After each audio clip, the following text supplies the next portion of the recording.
Hello, and welcome to the Empowered Teams podcast. I'm Eric. And I'm Toby. What we'd like to talk about today is something that's really important for teamwork, and we've titled it Zero Ego Footprints in Teams. You like the title, Eric? Yeah, no, it's good. It's intriguing at the very least, right? Well, yeah. I mean, business and ego are two things normally we see go together, and same in sports as well. So, why would we be bringing up the subject of ego in this context? So, one of the things that happens in teams, and it's very difficult for team members and those that are in some form of a hierarchy within an organization to get used to, and even to get past, is the use of I. I think this. I think that. Guilty. Well, we all are. It's, Yeah, it's yeah. um, and I suppose one of the things is not just about I think that, because to a certain extent there is an I that thinks that, but it's more representative of the attachment to whatever comes out your mouth or to whatever you write on it. Do you see what I mean? Yeah, yeah, totally. It's that notion that if you're constantly saying, I mean, I guess the way to look at it is maybe through examples. If you're in a meeting and someone starts saying, hey, so I've done this for today, then there's that notion that thing they did is theirs. It's something they brought to the table, and there's that notion that you know, it's their baby. You can't touch it, right? Yeah. Um, well, that's bang on right if you think about it. But it's also like you're in a team meeting, and a lot of the lot of days it's virtual now. Okay, so and you're problem solving, or you're trying to do some creative thinking, or you're working in a project team, etc. And here it could be a multidisciplinary team, and of course you want to look good, right? You want to be the best, Yeah. you know. And looking good and being the best means you're going to get promoted, means you're going to get more money, means you maybe bump out and get another job because you created this idea. Whereas in fact, that ownership of that idea, that hanging on to it, actually is a negative emotion, right? Okay. In it, it's sort of in this context of emotional intelligence. It means your self-awareness, here's of this idea, your self-control, that is, can you stand back from the idea, and your empathy and social relationships, your empathy with your colleagues in the room and your social relationship, how you perceive them, how they perceive you, revolves around that use of the word I in your attachment. It almost creates a no man's zone, no fly Hmm. zone in there. This is mine, you know. I suppose one of the things that when we're doing our simulations, when we're working with clients, is we see this quite often, particularly in the first phase of the simulation and even the pre-planning phase, where somebody becomes over directive. Oh yeah. Uh, Oh yeah. It's sort of a classic, yeah. Classic situation where someone sort of says, "Well, we have to have a manager, so I'm going to be the manager. I'm going to do it." They yeah, just sort of take charge of everything. And it's interesting because often what will happen is that person is going to be the one to sort of when we usually do a debrief at the end, right? And we sort of ask questions about, who did what was their role, what do you think you did well and not well.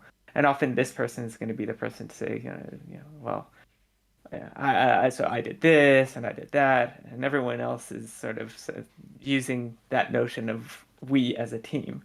I guess there's sort of a defensive thing where not being the person who took control, not owning the ideas and the actions is something that's seen as so negative.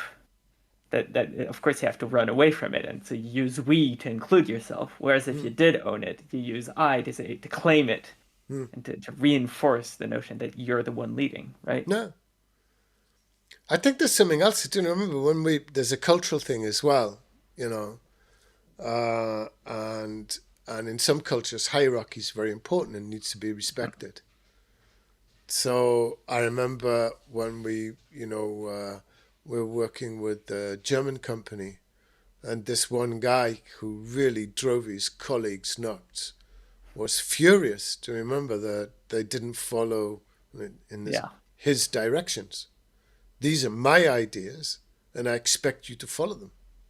yeah, And trying to get this guy to understand his impact on his colleagues and how angry they were at being continuously treated as sort of just followers. yeah. And while I'm saying Germany there, and it's a bit of a stereotype, it is true, but it's also similar in France and similar in Spain, in Latin countries as well, where there's some form of hierarchy built into society as well. Yeah. I think I also sort of vaguely remember that one of the things that happened during that situation was that when the team sort of confronted him with the notion that his ideas didn't really like with technical information, right? Facts that pointed to the fact that his ideas weren't really realistic or functional. He also sort of kind of went, not crazy, but he had a really hard time dealing with the fact that other people could, I guess, disprove and disregard his ideas in any sort of way, right? Well, he took his bat and ball home with him. Yeah, yeah, yeah. He just didn't like getting feedback from his other team members. And I guess that's that where that really hard and strong emotional attachment comes in, Yeah, where he really couldn't deal with it. He really couldn't accept that it just what he was saying actually didn't make sense. yeah. It's very hard if you've been formatted and trained in an education system and in a corporate system that promoting I is the only way that you're going to survive, to then suddenly be faced with a new model of French comportement and behavior and soft Yeah, skills, which really require revolution internally. You know, typically the game is outside of you. Now, actually, the game is on the other side. All right. The game is internal. The game has a totally different set of reference points. so you're And you're fighting with yourself instead of fighting against something you can see and touch. Does that make sense? yeah, no, I think that's a good way of putting it.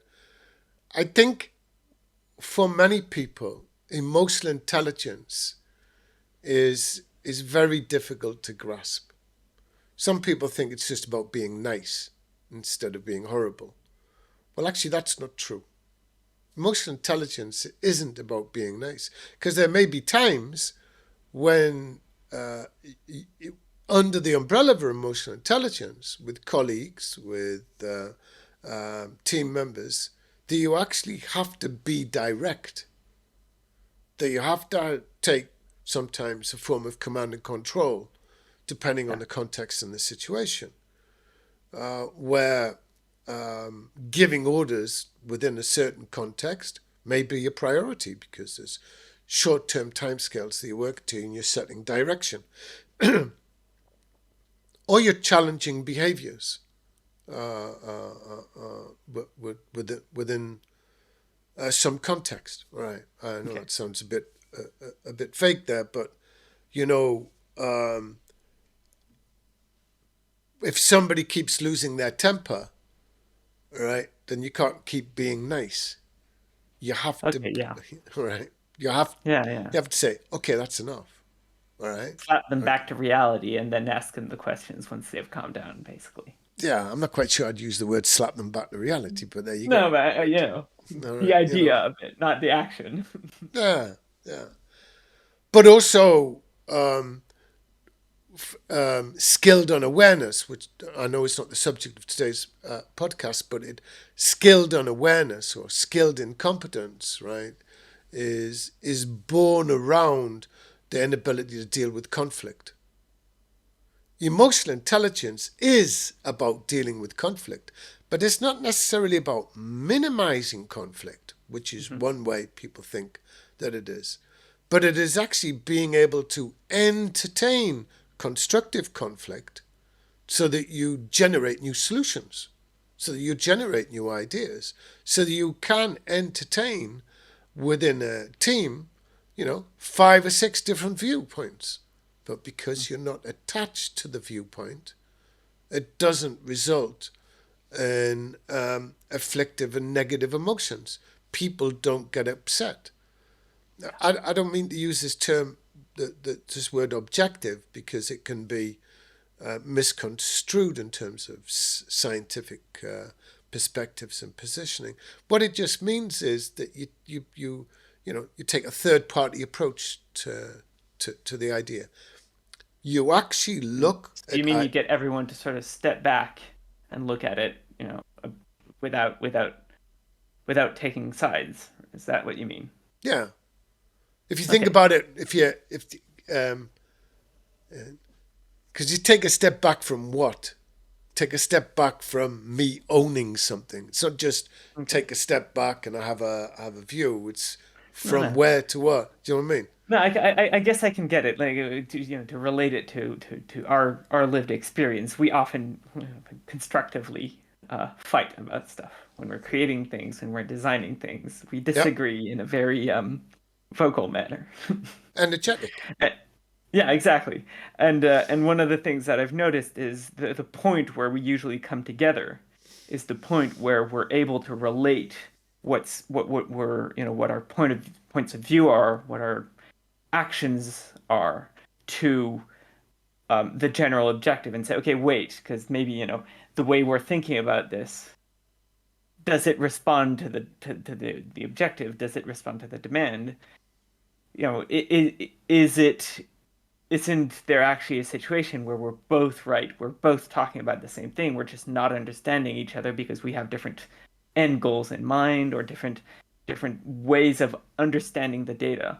And once we sort of take that filter off of context, things sort of mesh together. And often we're not in disagreement, No, right? I think that's a good way. I mean, there's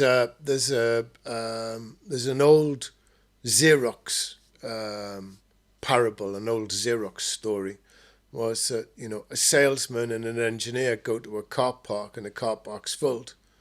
The engineer drives away because it says full on the outside. Salesman goes inside, gets parked. Okay, so what is this describing? Well, it's actually describing the fact that you can seek solutions, all right, but that there may be different perspective. Sometimes uh, dev technical teams have a different approach to solving problems and understanding the impact of those problems. So, for Yeah. example, the sales team typically is focused on the business impact or the client in some context or another. And they may be working to a very tight time scale. So then you hear the dev team, say, okay, you're working on this. It's important for the client when it will be done. And the dev team turns around and said, it'll be done when it's done. And you're like, well, that doesn't really help me at all because I'm actually working on a 12-hour on a 12-hour Yeah. situation, and I need to be able to communicate at least 3 times to the client that we're making some progress. So telling me it'll be done when it's done really doesn't help me. Doesn't Yeah. focus on the idea of what I need to do. So this um, this sort of silo thinking needs to come together to multidisciplinary thinking. It needs to be focused on, well, what's the workflow that we're involved in, and what's the idea that we're working on.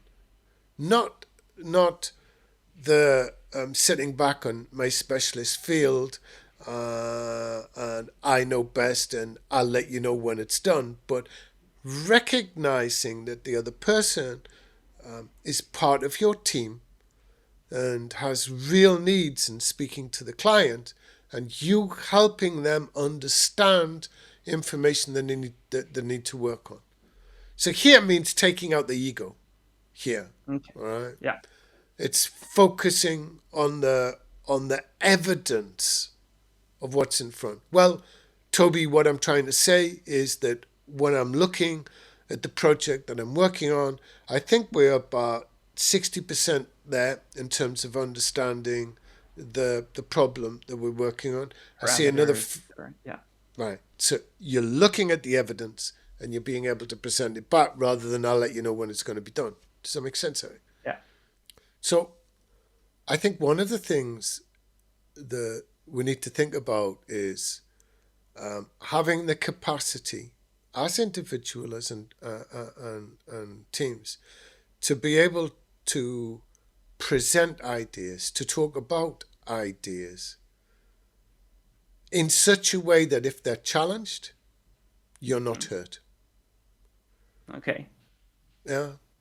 So much of our training um, in our education system is to criticize. It's the Yeah. first thing, right? So if I have an idea, yes, teacher, this is my idea. Do I get 10 out of 10, or Yeah. is it a bad idea? So our only training of teamwork for many people is the group work they've learned from being in a classroom. They've Yeah. never actually learned to be part of a team. And those that do play in a team in football or in basketball don't transfer the skills across. I was about to say that because there are team environments, sports, etc. But one of the things is they're always culturally set in that sort of entertainment and sort of not serious box. That means that we never like we separate them in our brain from anything that's going to be, you know, business related or practical or necessary in life. And there's sort of a rift between the two of this is for fun or for sport, for entertainment, whatever. Mm. This is for work. Yeah, It's like not and they're for the same thing. no, no, you're right. And no, it's not only the same thing, but it's Josh Berzon, as a HR guru and soft skills specialist or promoter of soft skills in many ways, Mhm. talks about that teamwork is an organizational sport. That if you're gonna learn how to run teams, then you can go no further than looking at Kobe Bryant and basketball. You know, Yeah, sure, there's a lot of stars and a lot of egos in basketball. Some of the most highly overpaid players on the planet, right? Okay, absolutely. with egos to match. Yeah, But well, if you actually listen to the interviews with Kobe Bryant and listen to the other players, there has to be a mutual respect between the players and an aligned goal where they support each other, where they help each other get past learning obstacles. Where if you're attached to mistakes, all right, or you're saying it's me all the time, well, you're gonna lose. And there's no end of quotes on Google coming from these players that give you signals to how they perceive the best way to work in a team is. And I think you should go and steal them because yeah. I think the question is you have to ask yourself, Eric, is why are we talking about this? Well, because what we're Okay. saying is hierarchical organizations, we're put hierarchical organizations with command and control and policy deployment that comes from top to bottom, all right, are totally unsuited to the environment that we're living in now and going to be living in, all And right? just to add a slight to extend that a bit, I think we're not just talking about, you know, very strongly hierarchical classical organizations. I think this also includes organizations that are, you know, somewhere in the middle, partly hierarchical, where people have that hierarchical mindset, Yeah. right? Well, Yeah, I and think, lots of people think they're not hierarchical, but really they are yeah. in how they actually run things. Well, you can see it when they're in a meeting room. Who do they wait to speak? Who do they follow? Is it a meeting that is truly transparent, or is it political? Don't challenge the Yeah, boss. And you're looking. What everybody's looking is for the non-verbal signals in the face and that, which makes it very difficult when you're doing Visio, when you're doing Zoom calls and the like, because it's very difficult to get the visual cues. So you're working off audio clues. So I suppose one of the things to get people to understand is that well, we're trying to say, why are we doing this? Because highly complex, rapid moving environment depends on creative thinking and innovative solutions. And this comes down to what people are calling a multi-team strategy. Team of teams, network of teams, yeah, really multi-team strategy, where decision making is now being deployed from the upper part of the organization to other parts of the organization, where scope for the making those decisions has been widened because of the need for to move at speed. Teams are being empowered. So therefore, the key behavioral aspect of the teams has to be around soft skills, has to be around collaboration, has to be around setting goals, has to be around problem solving, has to be around execution and taking risks. So there's nothing wrong with hierarchy unless hierarchy becomes the problem in and of itself. All yeah. right? If I'm the boss, my ideas are the ideas everybody will function on, and I set the direction. Well, there is going to be none of the above that we just talked about. Yeah. So so this is the soft skills revolution that we're talking about. So in a sense, if I understand correctly, the notion of this notion is about, if you're in a position of power, if you're the person giving the directions, you should specifically try to avoid being prescriptive. Is that the Yeah, case? yeah, yeah, Basically, absolutely. trying to remove that risk of owning an idea entirely, if possible. And not just the person in power, but the person in power has to set the context and the atmosphere. He or she, they need to be focused on in their behaviors uh, uh, to facilitate, to encourage, to grow the people around them, to have patience and endurance, and to a certain extent, kindness as people are moving through the stages of taking responsibility. Probably because they've never been allowed to take these stages of responsibility because they normally get killed for doing it. I mean, killed in inverted commas. So one of the things to think about as we do when we address in our simulation is, okay, now we've created a narrative and a story of why ownership of ideas is detrimental to the health of your organization. One of the ways that you can start to look at this is you need to start training as a team. And when we Okay. mean and that's why we talk about taking a sports team, because a sports team doesn't train once a year, which is what a business team Yeah. might do. You might do a 2-day outing, and we call that teamwork training, and it's not. You know, Okay. And that's if you're lucky, because then you might just be doing team building, and that's the end of it. right? And team building is esprit de corps. It's having a 2-day jolly, etc. This is not what we're talking about. What we're talking about is regular teamwork training focused on the techniques of problem solving, of communication, of collaboration.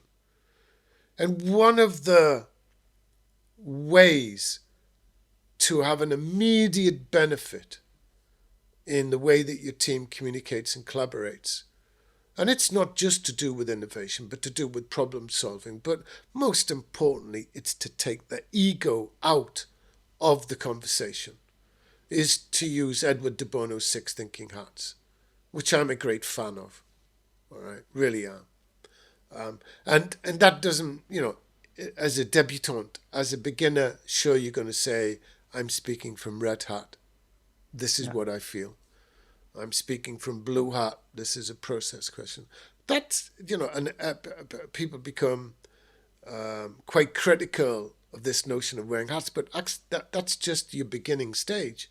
Later on, when you're really used to it and you are really familiar with the different angles within the Six Thinking Hats, particularly as an individual and as a team, then it actually goes to another level of skill, which we've used before. Yeah. For people who might not be very familiar with the Six Thinking Hats, you think you could sort of take us through them Yeah, and give a brief idea of what we're talking about and what this what this technique is. yeah.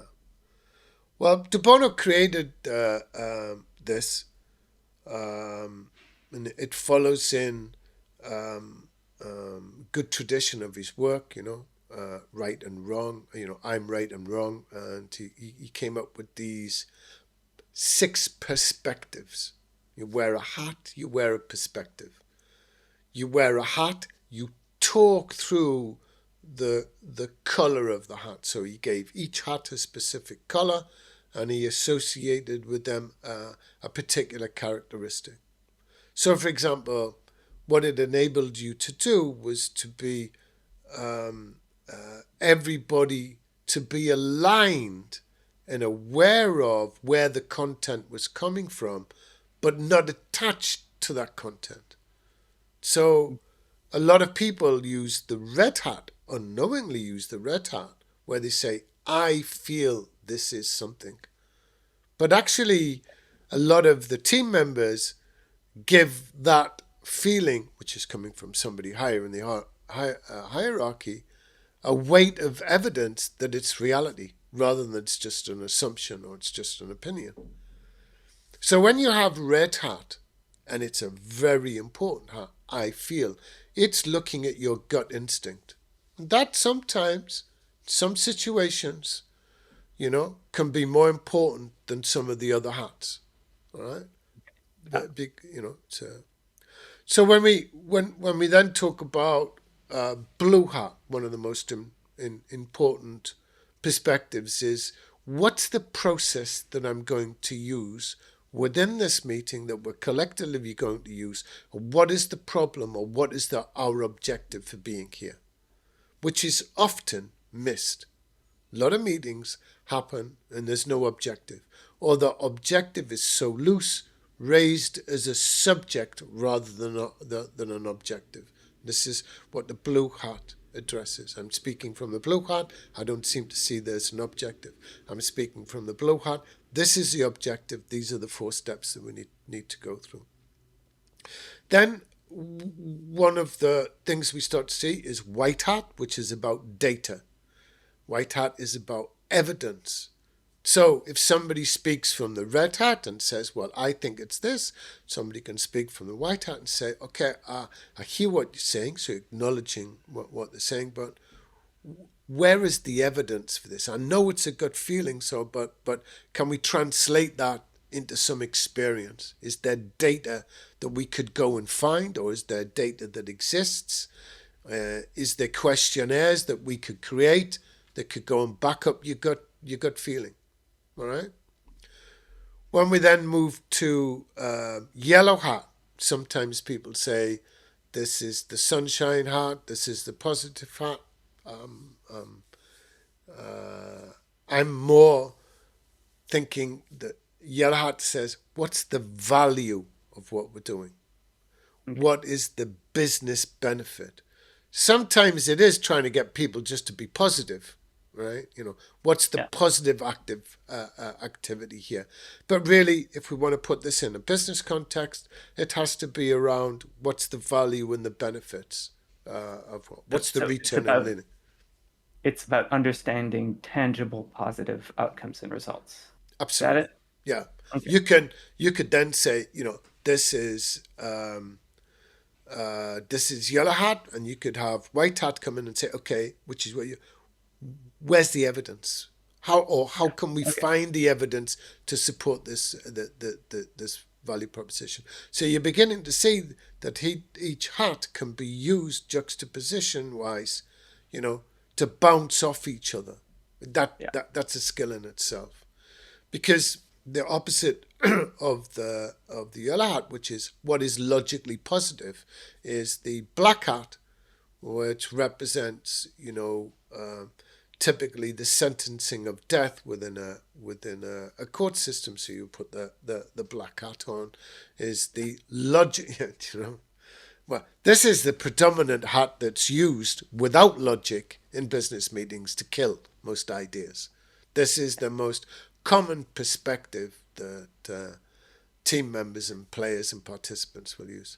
So it happens most of the time when you hear a yes, but. Yeah, you're absolutely right. You're absolutely bang on, yeah. What do I call it? The French but. Ah, it's really good, Toby. But. Well, it's not just Yeah. French, it's used across all cultures. But the Yeah. the black hat is both one of the most overused in outside of the six thinking hat context, but is one of the most important hats. Why? Because it's about risk assessment.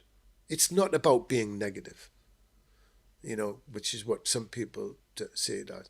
It's about being logically and analytically critical. It helps you gauge what you want to do. You're knowingly going to take a risk. Well, within what degree do you need to take this risk? And it's understanding the risks, risks of not doing it, risks Yeah. of doing it, risks of avoiding it, these are, and you're looking at implicit and you're looking at explicit effects Yeah. within this. Then when we talk about green hat, right? The last Green, one, right? yeah, yeah, I think so. I think I've done the six. So the green Yeah. hat here, most people think, oh, it's about innovation. I have no idea what innovation means within that context. What innovation means within this context is, can you create alternatives? And when you say, can you create alternatives, it just takes all this emotional worry about that I'm not creative, I'm not innovative. And you say, well, Toby, can you give me three alternatives to this? And yeah, you go, bish, bish, bosh. That's Yeah. easy. Can you be innovative? My school teacher told me I wasn't innovative. You have this Yeah. deep past It, starts to hold you back.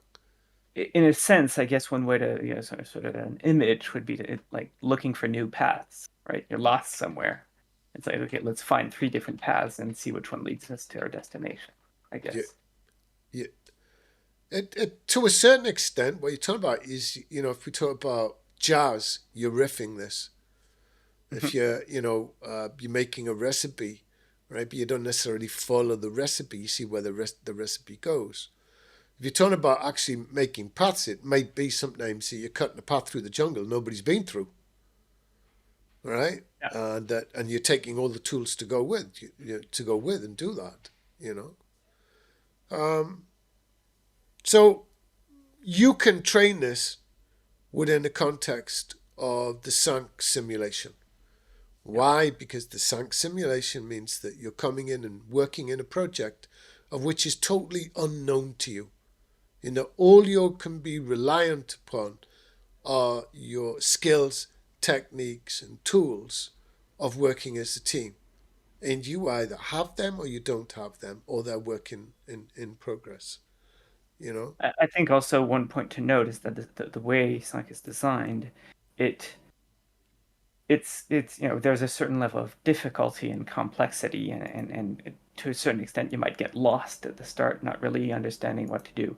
And typically this creates very, very, very high emotional states, which is a really, really good test for your ability to deal with your ego. It confronts you with it. You don't have a choice.